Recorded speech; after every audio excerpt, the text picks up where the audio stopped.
This one got some heat behind it, brother. We got number 3 ranked Aspen LADD, who comes in as a minus 240 favorite against the plus 200 underdog, and number 11th ranked MACY CHIASSON in the women's bantamweight division, man. AJ, this fight was supposed to take place a couple weeks ago, maybe a couple months ago, right? And MACY CHIASSON had to pull out like the day of the fight due to an illness, or probably the day before, one or the other.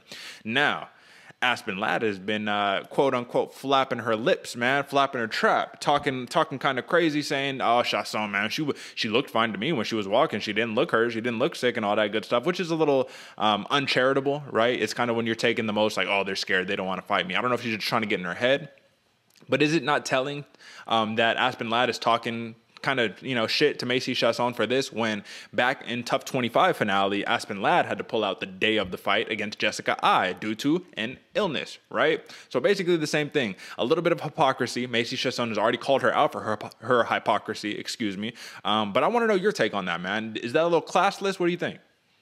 Yeah, I mean, it's a little classless. I feel like when the shoe's on the other foot, you should know better. But, I mean, at the end of the day, I think it is a little bit of a mental game. They're kind of just getting back and forth. And ultimately, she's going to have to deal with what she says, man. So talk all the shit you want. When that door closes, it's time to settle it. And that's why we love MMA, right? Because that is truly the name of the game. Nothing is off limits because you're going to settle that beef when you're locked inside of that cage. So say what you want, man, but you're going to pay the fucking price, hopefully, right?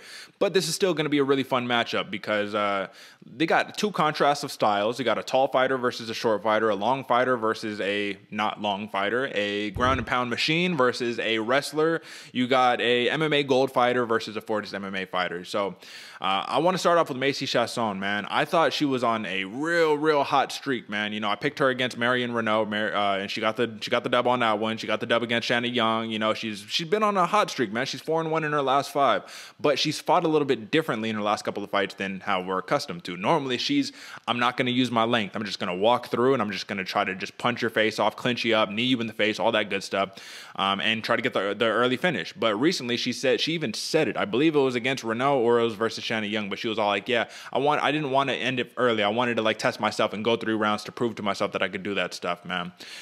Do you think that fighters are actively thinking about that while they're fighting, or do you think maybe they just decided to do a different game plan? Like you can do that, but also, don't you want the early finish? Isn't that kind of part of the game? What do you think? I think it's kind of part of the game. I also think it's a little bit of gamesmanship. You didn't get the early finish. So you say, "Nah, I didn't want the early finish. It's all good. Like, yeah. I didn't want that submission. I wanted this. I wanted that." It could also be a coaching strategy telling them like, "Hey, we do want, don't gas out right early quick. We want to see how you do later on. We're really going to test it here." But I mean, at the end of the day, you test that fire a little too much, you catch a KO real quick. It's better to always get it done early instead of play with it. No, you're absolutely right about that. So for Aspen LADD, man, she's been so good. She's 9-1, and that one loss that she has was against the Iron Lady, Jermaine Durandamy, right? Which a lot of people say was a very quick stoppage, man. Maybe the fight should have took place a little bit longer. But for Aspen LADD, man, I think she's a problem in this fight. And I think that where she lacks kind of in that stand-up game, I mean, she has a really good left hook, don't get me wrong, but where she kind of lacks in that stand-up game, as long as she gets the fight to the ground, that ground and pound is ferocious. It's unlike anything I've ever seen. The only other person who I can kind of compare is like a Macy Barber when she gets on the ground and starts going crazy, right? MACY CHIASSON, her one pretty much big weakness is getting put on the ground. Now, she's been working on it a lot. Don't get me wrong, man. She's definitely made advancements, improvements, and when she gets on top, she has legit top control. But when she's fighting off of her back, man, I think it's a problem, not just for CHIASSON, but for anybody in the women's bantamweight division who isn't named Jermaine Durandamy, right? So let me ask you this. Do you think MACY CHIASSON, which her main game is being taller, using the big knees and all that stuff, keeps the fight on the outside, just tries to pick her apart, you know what I mean, at distance? Or do you think inevitably the MACY CHIASSON style, she walks forward, smothers her attack a little bit, Aspen LADD grabs her, get her on the ground and pound for the finish? How do you see this fight playing out? Yeah, I'm expecting LADD to lead the dance on this one a little bit. I'm expecting CHIASSON to fight from the outside, try to maintain that distance, but at the end of the day, LADD's going to push in to try to get that takedown, where CHIASSON's going to start working her clinch game. She's really good in the clinch. Being so tall, it's easy to get it done, but at the same point, you start throwing knees up, Aspen LADD's going to work for that takedown. I definitely see this one going to the ground for sure. We're going to see how well MACY CHIASSON has actually improved on the ground game, but it's a tall task pardon the pun, because of MACY CHIASSON to actually get her down. And Aspen LADD, she's out on the ground, it's a rough game from then on out, man. How do you see this one playing out, Derek? Well, I definitely see Aspen LADD getting the fight to the ground, ultimately. I think that's going to be the big goal. Because when we're looking at it, man, she has a 75% takedown accuracy. She almost lands 2.5 takedowns per fight. And if we're talking about takedown defense for MACY CHIASSON, 64%. It's been a little lacking as of late, but I think she's been working to find a way to get back up to her feet, man. Even if she does get taken down, she's going to figure out a way to get back up to the feet, which is important. The question is, which MACY CHIASSON is going to show up on Saturday? That's really my big question. Is what made this really, really difficult to pick, because I'm a big CHIASSON fan. Like, if you notice, I picked her for her last couple of fights because I love the style, the intensity, the ferocity of her. But when she showed up patient, I was like, ooh, that's not really what I was expecting. And against Aspen LADD, you're going to have to bring it, because she has this real meek, calm demeanor pre-fight, right? She steps into that cage as a completely different animal. It's Aspen LADD saying, I'm walking forward, I'm going to scream, I'm going to knock your head off your shoulders. So like I said, you already pointed it out. Aspen LADD isn't very great in the clinch. CHIASSON, her big advantage is the clinch. Aspen LADD's very good on the ground. CHIASSON, her kind of weakness is the ground. So it just depends on which fighter is going to say, you're going to fight my fight versus the other way around, I think is the big catalyst for this.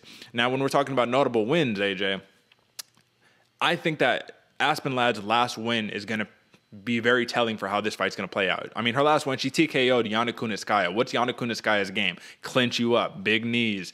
Basically, MACY CHIASSON 2.0, right? And if she could work that same game plan, I think it'll be very effective.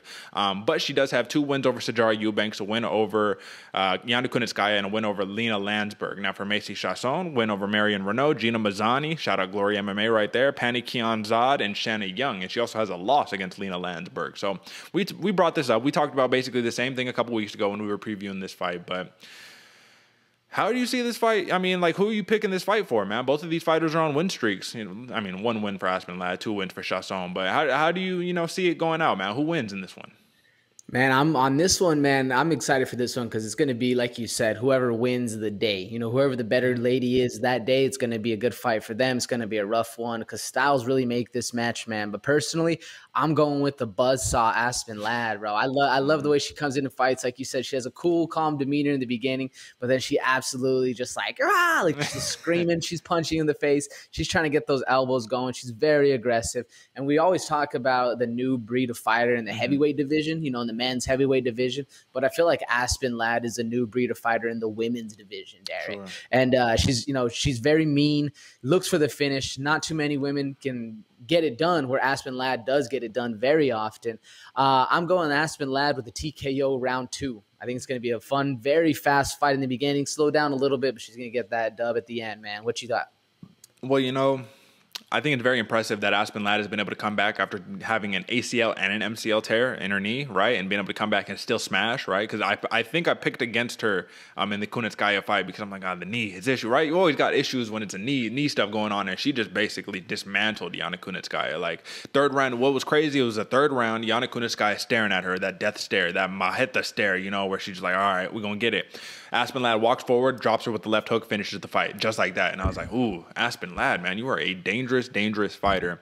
Great top control, all the fun stuff, man. I'm going Aspen LADD on this one. I'm going Aspen LADD TKO round 2. I think that the ground and pound is just going to be a little bit too much for MACY CHIASSON, and I feel bad saying that because, like I said, I'm a big fan of MACY CHIASSON, and I do think that Saif Saud is going to play a large factor in the motivation, getting all that good stuff, yelling at her, hey, man, you need to do this, you need to do that, all the great verbiage from Saif Saud. So both of these fighters are busy fighters, man. 5 significant strikes landed for Aspen LADD per 15 and 4, per minute, excuse me. Nonetheless, should be a good one. Let's move on to the next one, AJ.